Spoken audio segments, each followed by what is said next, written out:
নমস্কার, দেখছেন কলকাতা টিভি। আপনাদের সঙ্গে রয়েছি আমি ঋষিকেশ। সংসদ চত্বরে বিক্ষোভ দেখাচ্ছেন কিনা শাসক দলের সাংসদরা।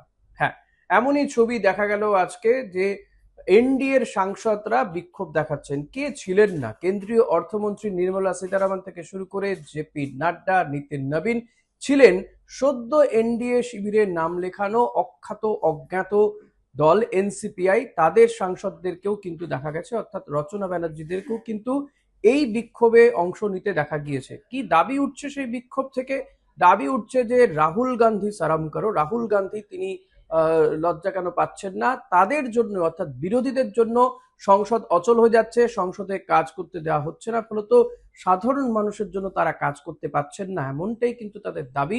যে সংসদ অচল করে দিচ্ছেন বিরোধীরা, তাদের একাধিক দাবি দেওয়া, এবং সেই দাবি জন্যই সংসদ চলতে দেওয়া হচ্ছে না।